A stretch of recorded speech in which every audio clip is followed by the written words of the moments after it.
Hi everyone, and welcome to episode 12 of Lavender Cottage Fibre Arts podcast. My name is Pia. And I'm Anna. And we're sisters from Melbourne, and this is our podcast where we talk about anything relating to fibre arts. So knitting, crochet, embroidery, a bit of sewing sometimes, and also just some other general like crafty stuff. related things. So firstly, before we get into the podcast, we'd like to acknowledge that we are recording this podcast on the lands of the Wurundjeri people of the Kulin Nation, and we pay our respects to their elders past, present and emerging, and also extend that respect to any Aboriginal or Torres Strait Islander people who might be watching this video. Welcome back if you have joined us for one of our episodes before, or if this is your first time tuning into one of our episodes, welcome, and we're glad to have you here. Yeah, definitely. So we normally do our segments like a pretty standard podcast, so go through what I'm wearing and then finished objects, whips and plants. I think today we don't have what I'm wearing because it's quite hot. For a second I thought you said plants, as in no. Well, you can talk about plants if you want. Pia's obsessed with we're branching out into gardening as well. Pia's obsessed with gardening. She's a very good gardener as well. I'm terrible. Pretty amateur. She bought me a sunflower actually was it for Christmas, or it was just a random gift? And it's got like an infestation of these moth things, I'm pretty terrible at gardening, but but today it's too hot at the moment. It's February, and obviously we're in Australia, so it's like the height of summer, so a bit too hot for any knitwear at the moment, so we don't have any what I'm wearing. So I think we'll just jump into our first segment, which we call Hot Off the Hooks. So let's just jump into that.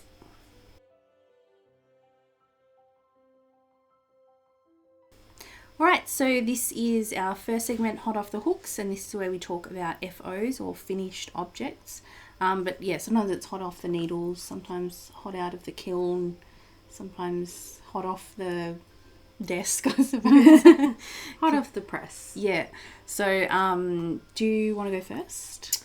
Yes, so I don't have any hot off the hooks or needles or anything fibre arts related, and I don't actually have anything to show today, but we can maybe just put some photos in. I've been doing a bit of paper craft, card making recently, so made a couple of birthday cards, and you made some cards as well, didn't you? Yeah, so because we had our nephew's first birthday, so we both made cards for that. Yes. And then I had another first birthday for a friend's son, and then it was our dad's birthday as well. So I think Pia has gotten into a lot of stamps and is it embossing and I haven't done any embossing yet. Okay. I bought a secondhand embossing machine, I guess you call it, a spellbinders thing, the one where you pass the embossing plates with the paper through, and then you kind of wind it through. I bought one of those on Facebook Marketplace, which just inspired me to do a bit of this kind of stuff, the cards that Pia made, and I suppose we'll just put, because obviously we've given the cards to the recipients. You made more stamped cards, didn't you?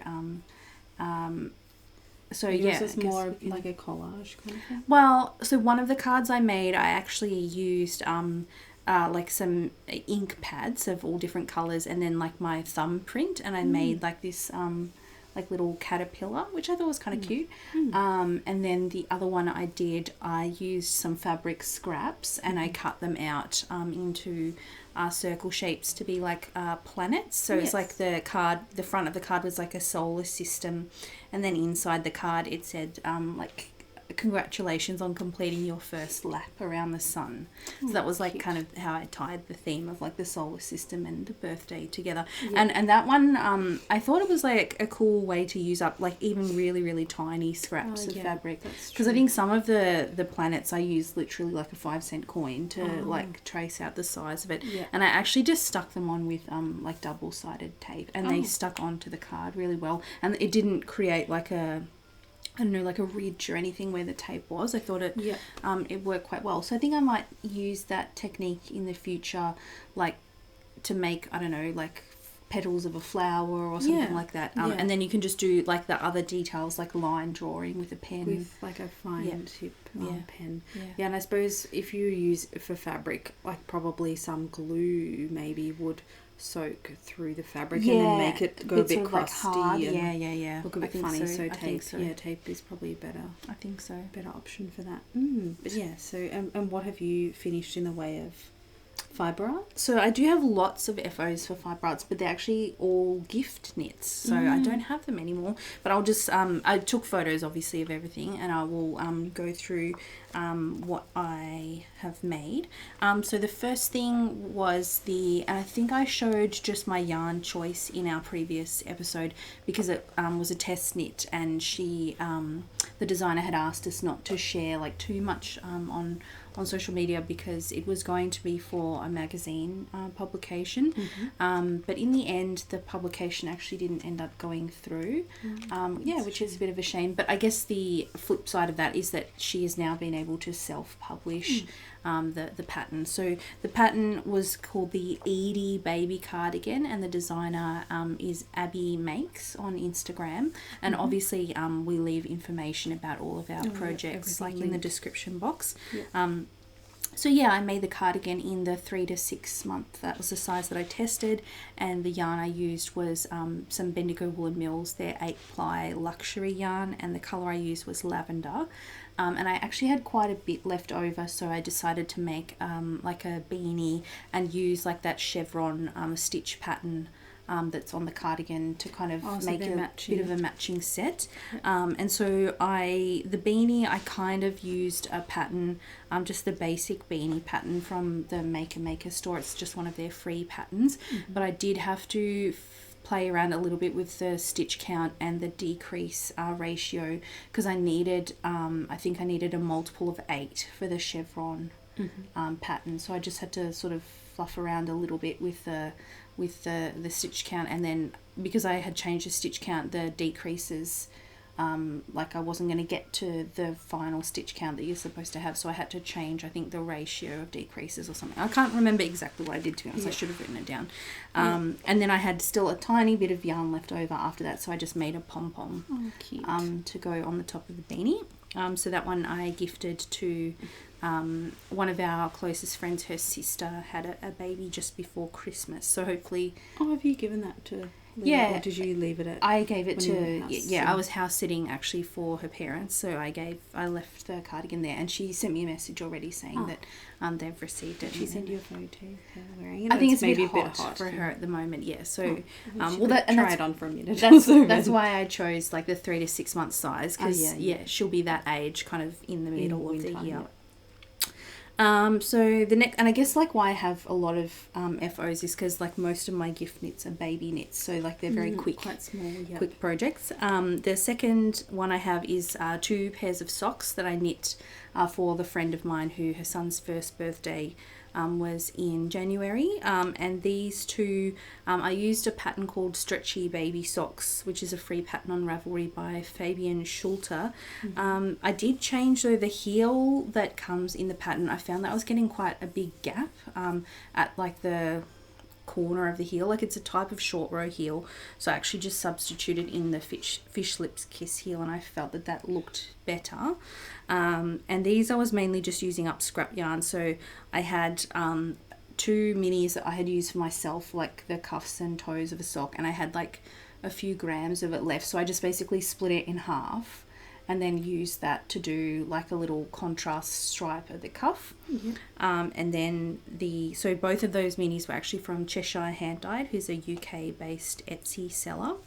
And then the first sock, I used some yarn that I had from a pair of socks I made for myself, which is the Hue Loco 4 ice cream cones is the colorway from Hue Loco, and it's just their, I think, standard sock base, which I think is called the Phyllis sock base.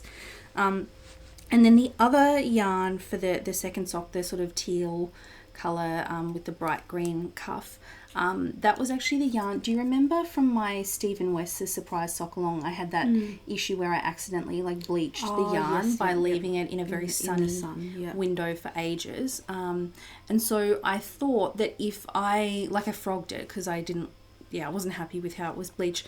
But I thought that if I then used it in a project that had like a very different stitch count, that it wouldn't end up being like one side of the sock is completely white and the other one is blue. So that's why I thought I would use it on a baby sock, because it has a different stitch count. So it kind of just gave it a bit of a...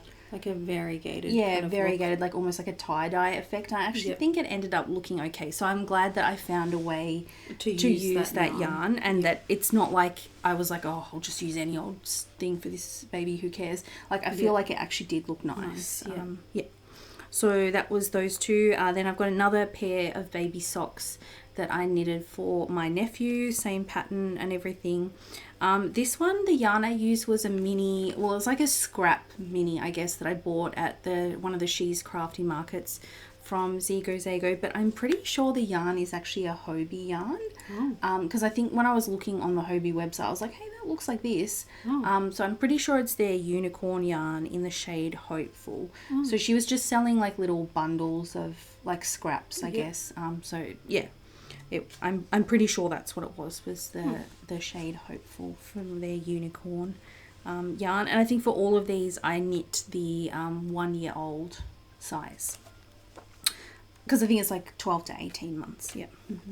Then the next thing I knit was also for my nephew for his first birthday, and it was a jumper, and this one again I knit the 1 year old size, and the pattern is called Tweedy Junior. And that's a free pattern from Beata Jezik, who is the owner, I guess, of Hedgehog Fibres. So I think all of the Hedgehog Fibres patterns are free patterns as far as I'm aware. And for this project I used the Bendigo Woolen Mills. They had a limited edition. I think they still do have a little bit of it left, but like it says, it's all like last chance, so they're not producing it again. Of their Woodlands 8 ply, and the colourway that I used was called River Sand. And so it is a blend of, I can't remember exactly what's in there, but there's wool, obviously, there's a little bit of mohair, and then there's some like neps from recycled yarn, like different coloured neps. I was a little bit worried about that one being like a little bit itchy for a 1 year old because of the mohair, but it actually did soften up when you quite a bit when I blocked it. So that was good. I think it will be okay. And I suppose being a jumper, like he'll have a base layer underneath. Like a t-shirt or like long sleeve top or something. And obviously he won't be wearing that for a while because it's just too hot at the moment. And then the last gift knit I have, and then I have one thing that's potentially for myself, but I haven't really decided what to do with it. And that one I actually physically do have here. So the last thing that I knitted that I don't have here is some socks for our dad's birthday. I knit these. This was another skein from Hugh Loco in their Phyllis sock base, but I don't know the colourway name because it was from like, I think in... not this Christmas that's just passed, but the year before. I think it either starts on Christmas Day itself or on Boxing Day. They do like a sale, and they do like mystery bags of retired colourways. So it didn't have, like, it probably was one of their colourways at some point, but I just don't know what it was. And that was good because I feel like most of my yarn stash is like very like pink, purple kind of stuff, so maybe not really my dad's colours, but this one is like a sort of like greys, greens and browns that he quite likes. And this was my first time knitting socks for him in a fingering weight. So previously I think I've knitted just using the Schoppel Stärke 6, which is like a sport weight. So I had to change my stitch count a little bit. So I used a 72 stitch count, but it actually ended up being a bit baggy on the blocker. So I don't know if like this yarn just grew a lot, or because based on like the formula that I have from a sock knitting course that I did and using his measurements, like 72 stitches was like a correct number of stitches. He says they fit him okay, they just seemed very baggy like on the sock blocker. But I think he's very like I don't want to say not discerning, but I think he's basically happy with anything. Like, because I think when I was making him the socks last year when he was in hospital, I knit like one pair with a heel flap and gusset, one with the fish lips kiss heel, and one with an afterthought heel. And I was like, which one fits you the best? And he was like, they're all the same. And I was like, no, they're not. So, yeah. So I suppose you just meant they were all like comfortable. Yeah. I guess so. So yeah, that was my last gift knit. So I had a bit of a flurry of, I guess, like there's just a lot of birthdays in our family around a similar time of the year. Yeah. And then the last thing I did was I've started learning some Tunisian crochet. So to, I guess, learn how to do it, I just, I crocheted this swatch, and then I thought I could basically just put some tassels on the end of it, and then it would be like a little mug rug. So yeah, I made a Tunisian crochet. Does the stitches all look the same, or is it like a normal crochet that you can do different stitches for different patterns? you can, there are different stitches. So this is just a swatch made with what's called Tunisian simple stitch. And this one I did use, I can maybe show, I'll just try not to obscure, because I know for some people, if they need to see your face when you're talking, to be able to understand you. So I think I'm trying not to obscure, like hold things up and not talk. So this is that Bendigo Woolen Mills, the Woodlands 8 ply. I had some left over from when I made the jumper. So this particular stitch is called Tunisian simple stitch. So I've learned that stitch, and then I've learned one other stitch, which I'll show you in our whips, which is called a Tunisian knit stitch. But I believe there are like lots of other stitches, but I think simple stitch and knit stitch are like the two foundation sort of ones. Basic ones, and then I guess you can add on and learn more stitches. The other thing this gave me an idea for, because with this yarn it says that it's hand wash only, and like my brother and his partner like to wash everything in their washing machine. So I actually just knit them like a little swatch of fabric as well, and said like you can test the wool wash on your washing machine, the wool cycle, with the swatch, and if it works then you can wash the jumper like that. But I thought instead of just knitting people a swatch, I could actually knit them like a mug rug or something, some little thing, and say wash this first as a test, and if it works you've got a free coaster, but if it doesn't work then they haven't ruined the whole jumper. So I thought that could be a good idea if I'm making something as a gift, and it's a bit kind of dicey about whether it can be washed in the washing machine or not, to make them like a little swatch as part of the gift. And our sister-in-law, my brother's... Sorry. I'll put it over there. My brother-in-law's our sister-in-law, so our brother's partner, she, because she does a lot of like sewing and stuff as well. She's sort of like a crafty person. She said that she thought that was a really cool idea to give a swatch for testing how to wash it. And I think I might make some more of these. Like I think this is probably a good type of thing to have in like a gift stash or whatever. It's also a good way to use up small amounts. Leftovers. Definitely. And I've seen people do like quite scrappy versions of them as well. With like some stripes or different colours, or like marling a few different yarns together. But I feel like this would be a good thing to have in a stash of like, because like you could give this to anyone who drinks like coffee or whatever, could have one of these at their desk at work. So it'd be a good thing. Like, it's obviously free size, and you could just have that as not with Tunisian crochet, but I feel like because it's like a square shape, I feel like that would be also, you could use like a mitre square construction to make. I mean, I think 4 mitre squares. I've seen people do knitted like mug rugs as well. I think they're a very popular project to use up scraps, and I think it's a good giftable thing. I could make a bigger version like in cotton, and it would be like a dish towel or like a washcloth, or you could use it for like a face washer or something. Obviously not in the wool, but in some cotton. And it worked out pretty quickly. So so for I'll just update my project yarnathon, which is I'm trying to knit and crochet a marathon's worth of yarn. So since our last update, I have done 1,525 meters, and that also actually does include one other thing that's a test knit, but I can't talk about that until it's top secret. Until it's been published. So I'll share it eventually, but just not at the moment. So that takes me to 23 1,279 meters, which is 55% of a marathon. Oh, so wow. More than half. Hopefully I can finish the marathon by the end of the year. So yeah, that's, I think, all of our finished objects. So I guess we'll move on to talking about. Yes, we'll see you in the next section. Yeah, some whips. Yeah, in a few seconds.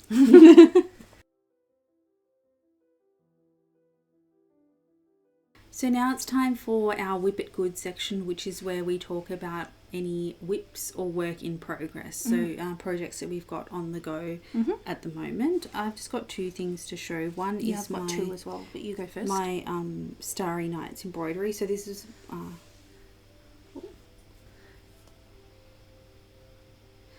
so that's what I was working on during the knit and chat episode that we did a little while ago. So I'm just working on this. I think I mentioned before, it's a pattern that I got on Etsy from an Etsy seller called Blooming Day Things. And it's sort of almost like a paint by numbers that the pattern tells you what number threads to use for each of the different colours and what order to do each of the different colours in. And yeah, so that's something that I'm working on at the moment. I'll just hold it a bit closer for a second. Yeah, that's in focus.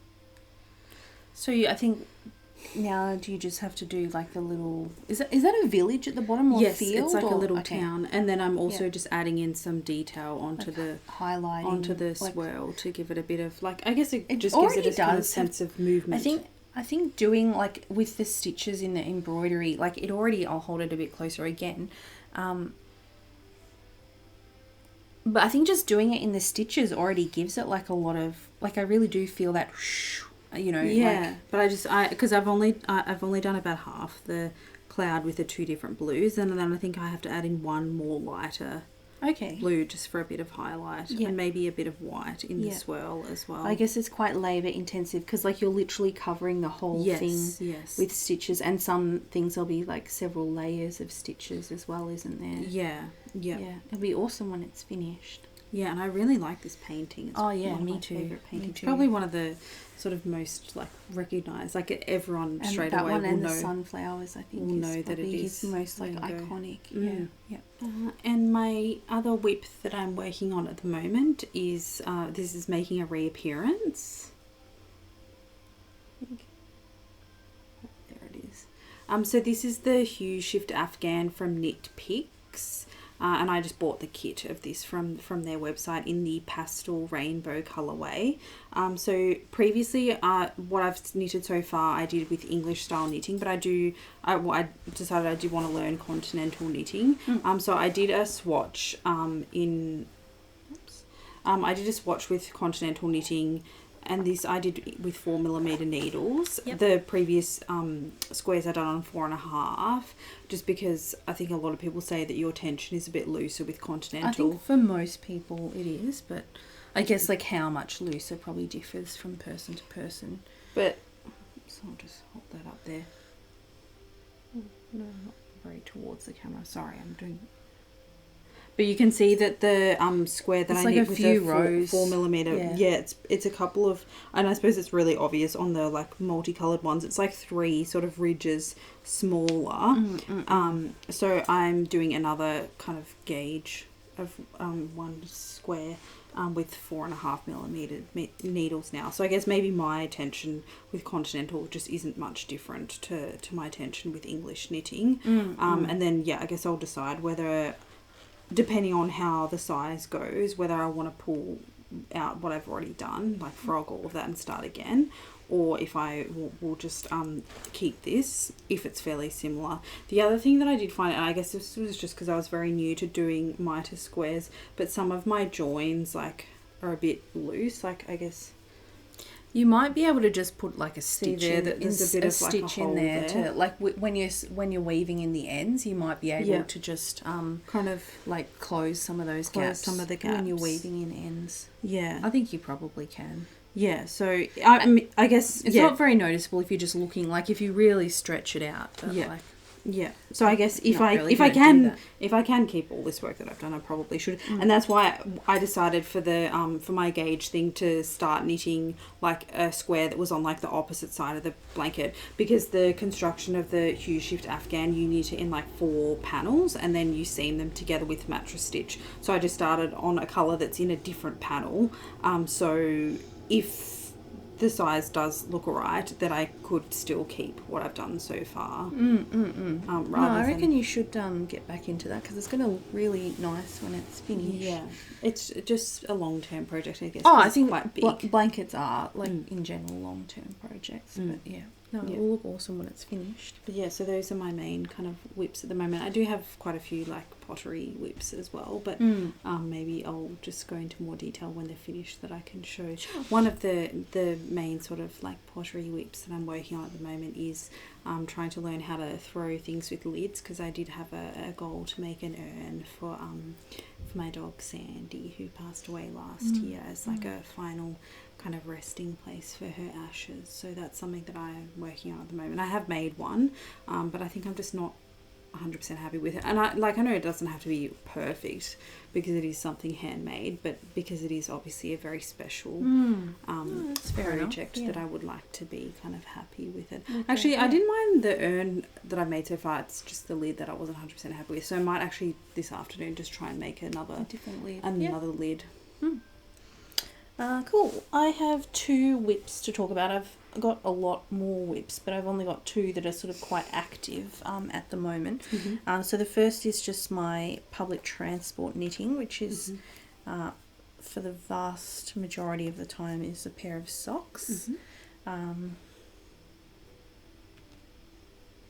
So these are the ones that I'm working on at the moment. That's what's left of the cake. So this yarn is from Maximu, who is a Victorian-based indie dyer, and this colourway is called Planet Hunter. And yeah, I think I actually started these on Boxing Day, because I think I started them, remember, when we went to that buffet at the casino. Oh, were you knitting while we were eating? No, not in the buffet, but like on the tram and stuff. Yeah, so I started them, I cast them on as a project to have like on the tram and stuff. But I've just been doing so much gift knitting that I have not had that much time to work on these. So I think I'm about halfway through the foot. It's also been such a long time that I made a pair of socks for myself. I have forgotten my stitch counts. So I think I usually do 48 rows for the foot before I start decreasing for the toe, and I've done 20 rows for the foot. So I think I'm about halfway through the foot. So I should be able to finish these probably this week. And yeah, I'm knitting these 2 at a time. And I just do 2x2 ribbing, 20 rounds for the cuff, and then it's just a standard vanilla sock with a fish slips kiss heel. That's just the heel that I seem to prefer at the moment. So yeah, those will be done soon, and I just pull one end from the outside and one end from the inside of the cake, and it just means every couple of rounds you have to kind of like rotate the cake to untwist. Like I've got a bit of a tangle there, but oops. I think if you do it every couple of rounds, it never gets so like mangled that you have to cut the yarn. Haven't had any issues with that. So then my next whip is probably my more exciting whip. And this is a Tunisian crochet project. So this is kind of why I wanted to learn Tunisian crochet, was to be able to make this blanket. So I'll just quickly hold it up.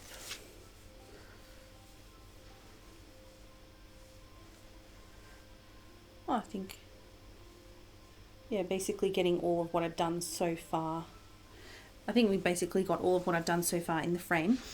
So this is called the Bahama Blanket, and it's a pattern by Tony Lipsy of TL Yarn Crafts. And I'm doing it, I think, a little bit smaller than hers, but basically I think you just have to chain, I think it's a multiple of 14 stitches plus 1, I think is how you do it. And so I think I did 141. I think that's what I did. 1, 2, 3, 4, 5, 6, 7, 8, 9, 10. Yeah, because I've got 10 of these like chevrons. And so I started doing this with, this is where I started. I started doing this with my Grungy Goodness Advent from Little Woolly. But then I very quickly realised that if I only use that, and I got the fingering weight of the advent calendar, but I'm holding it double, so it makes sort of like a DK weight. Because I don't know, I feel like a fingering weight blanket is kind of, I don't know, to me it's just too thin. Like if you're cold, like I guess unless it's for like a baby blanket. Yeah, maybe. So I thought I'd hold it double, and it just makes it a bit more like squishy as well. Yeah, like the fabric does feel quite like thick, like that it would be like decently warm. But yeah, I figured out that because I think what I've done so far, I think there's 22 like 20 gram minis in here. So if that's all I use, it's a very small blanket. Like it would be a baby size blanket basically, or a pet size blanket or something. Yeah. But not like an adult size. I guess. So it's even, I suppose, if you're gonna be like a nana at the football or whatever, they just have like a rug over like their knees kind of thing. It's almost big enough for that. But but probably not for much else.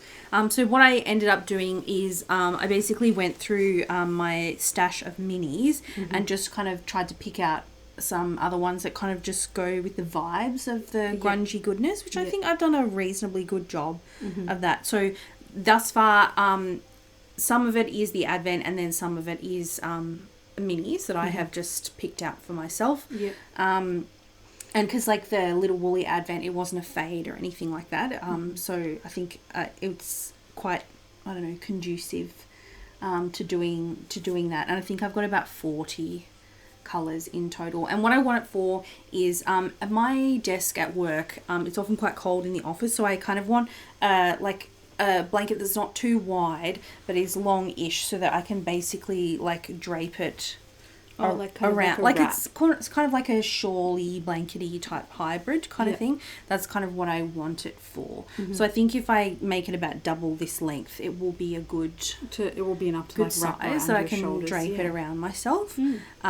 So yeah, I'm pretty happy, and I'm not like trying to do any specific color order, trying to keep it fairly random. The only thing that I have been slightly sort of micromanaging is there are a couple of the yarns, like maybe this one here is a good example of it, the blue, that's quite dark. So I'm just trying to make sure that those darker colours, and maybe this one at the very end here, are like kind of evenly distributed throughout the blanket, that I don't want one big patch of dark, because the rest of the ones from the advent and from the minis that I have as well are probably more like mid-tone to lighter colours. So I'm just trying to not have a huge like patch of really dark yarns. And I think the other thing that I will do, because with the advent from Little Woolly, you do get like, they're all fingering weight yarns, but there is a little bit of a mix in terms of the bases that you get.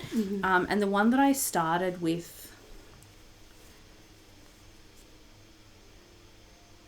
I don't know if you can see that, but this is one from Maximu, and it's his ultra soft sock, so it does have a little bit of cashmere.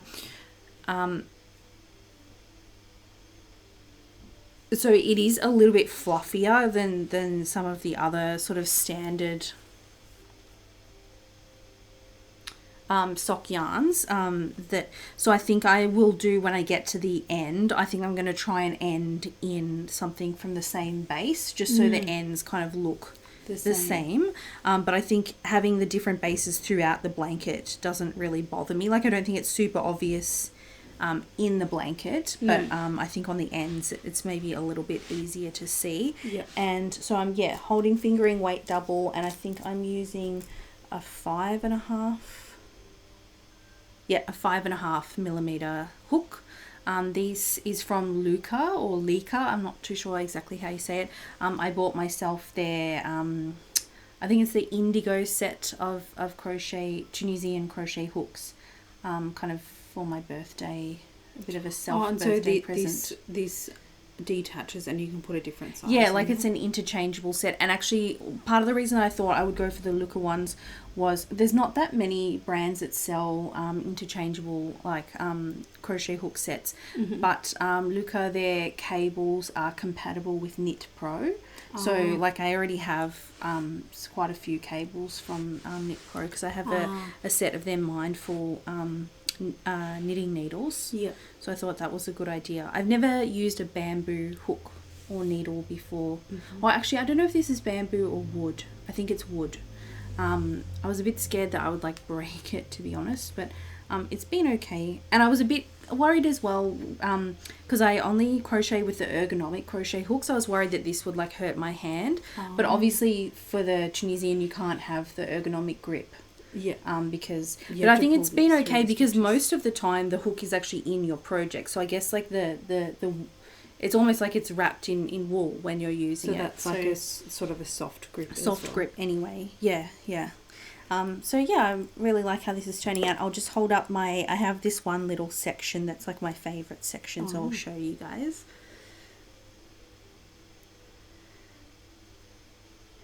Sort of that green and purple. I really like jewel tones. I really like this colour here. I think this colour was from the Advent.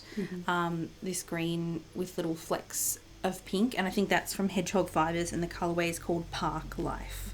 So I really like that colour. I don't know, maybe I'd get a skein of that to make a pair of socks or whatever. That's what actually you mentioned, and it didn't sort of occur to me, but Pia, when we had our knit and chat about Advent, she was like, maybe the good thing about this is if there's a colour that you think is super awesome, like because this is the Advent where the yarns are not Advent exclusive. Yeah. So if there's something that I really, really like, I can get more of it. This one here. That's Keeper from Spun Right Round. I really like that one. Yeah, and so most of them are from Little Woolly, and then I think some of the other dyers that I've included so far, I had a couple of minis from Ren and Ollie. I think this one is from them, and this sort of pinky reddy one with some black flecks, that's from Ren and Ollie. And this one here in the middle of that blue and red is from Lovely Little Yarns, but I think she's actually no longer dyeing because she I think she said she's going back to uni or TAFE to become a florist. So. Oh wow. Oh my god.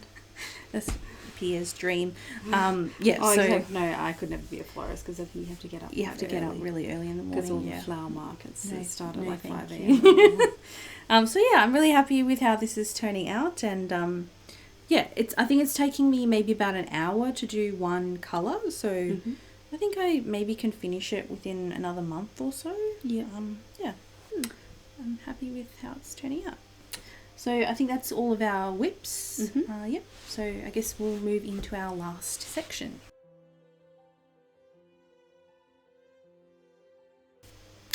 Okay, so now it's time for dream weaving, which is our final segment where we talk about our future plans and stuff. And sometimes we talk about any new purchases as well. I don't have any new purchases. I did purchase this yarn, but it's also affiliated with a plan. So, okay. Hopefully that's okay. But yeah, we just like to mention that because I think some people don't like watching about purchasing if they're trying to be on a low buy or no buy. Yeah. So do you want to go first? Yeah. So I don't really have any specific plans at the moment.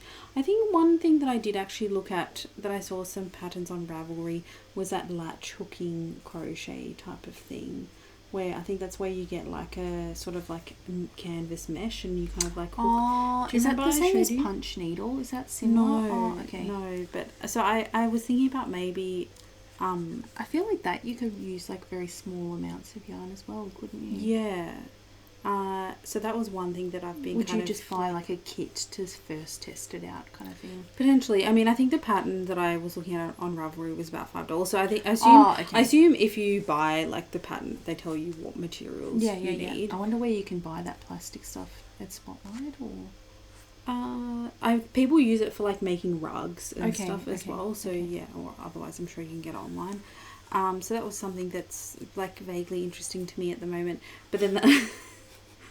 I mean, if you ask like a craft person like what are all the different like crafts you want to try, I'll give you a list of like 100, every single one, like but then the other like probably slightly less weaving dream would just be to go back to the Sari art studio and do another day. Maybe we should rename this section instead of dream weaving. pipe dream weaving. No, pipe dream weaving. Yeah. Maybe. Well, you could say this is dream weaving, and then other things is pipe dream weaving. Would think it's weaving with pipe cleaners. Oh no. In case there's anyone who maybe doesn't speak English as first language, or if you've never heard that term before, pipe dream is just like a dream that's really like unachievable, really sort of lofty. I think the original unrealistic. The original origin of that expression, from smoking opium. Yeah, it's from smoking an opium pipe that you would have these really fanciful, like outlandish ideas. But it just means basically a dream that you're probably never going to do. Yeah. So someone says, "Oh, I want to move to Provence and buy a mansion for €1 and renovate it." You'd be like, "Oh, that's a pipe dream kind of thing." Yeah.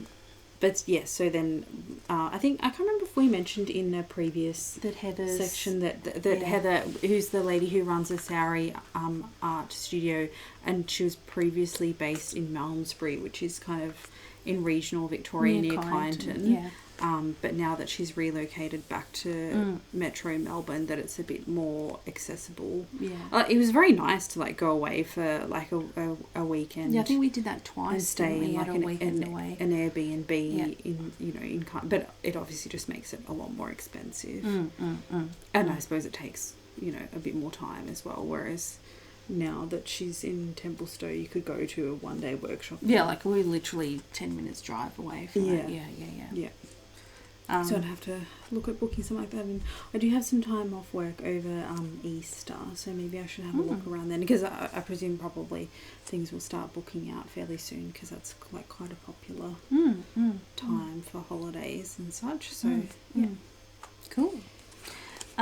So for my dream weaving, my main thing is that in our knitting group, we are, some of us, not everyone, we're doing a bit of a knit along for the ranunculus sweater. So we're calling it the ranunculong. And that's starting on the 1st of March. So I just thought I would show the yarn that I have chosen. So I bought this at Maker. It's from Nomad Farms, and all of their yarn they dye only using natural dyes. So this I just bought 2 skeins downstairs, but I have 4, and this is their DK weight. But according to because it's 190 meters for 100 grams. Maker actually said that it knits up at more of a sort of a worsted, like somewhere between a DK and a worsted gauge. So, and yeah, the ranunculus, it's like I'm very intrigued by the pattern, because like it's very economical in terms of the amount of yarn. Like normally for me, like a sweater quantity of DK would be like 6, maybe even 7 skeins of yarn, depending on how much ease there is. But this one, according to the pattern, I'm only going to need 4. And like that's what everyone says, like it's just this magical pattern that like somehow you end up with a sweater that fits you very well but doesn't use very much yarn. And it's a very interesting like it's designed that you can knit it with anything from a fingering weight to a worsted weight, and you'll obviously just get like a different fabric and a different drape. So it's like a very like people just make so many different versions of it. Cool. But yeah, back to this yarn. So I bought it at Maker. It's from Nomad Farms. But all of their yarn they dye using all natural dyes.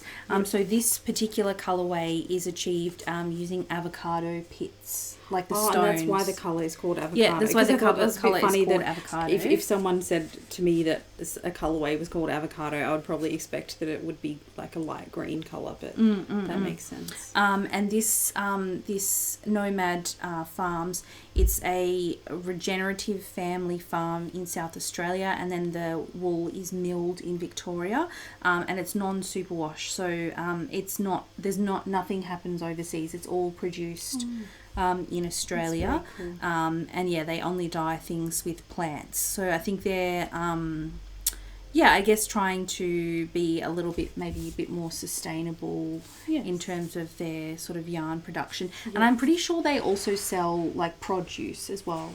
Because when I went on, because I bought this from Maker, but I went onto their website to see like what other things they have, and I clicked on shop, and you could buy like cheese and things. I was like, oh, maybe I've clicked on the wrong thing. But then I realised that would you like some cheese with your yarn? There's another thing. I think if you click shop, it's like their produce, but if you click wool, it shows you like their yarns. So that's going to be my yarn choice for the ranunculus knit along.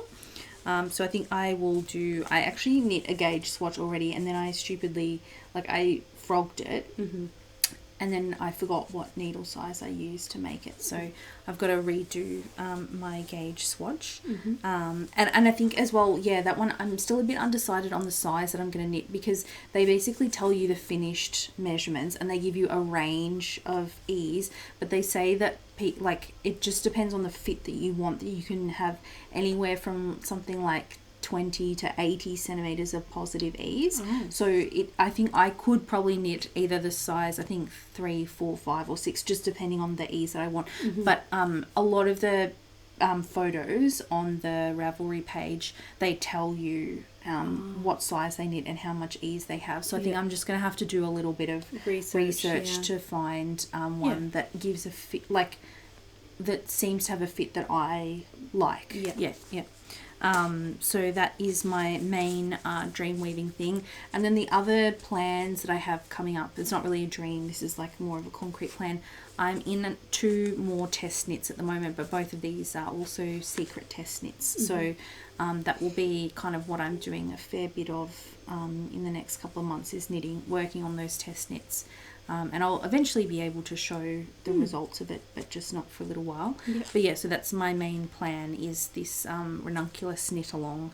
And hopefully I can finish it within the month. I actually haven't bought the pattern yet. I need to buy the pattern and kind of have a look through it. But we're starting on the 1st of March. Cool. I think that's pretty much it for today. Thank you for joining us. If you did like the video, if you give us a thumbs up, that just helps more people to see the video. Of course, we try and put all the information that about projects and yarns and all of that in the description box. But if you have any questions for us, or comments or suggestions, if you've knit a ranunculus before, I would be interested to know how much ease people went with. And what they thought of the fit.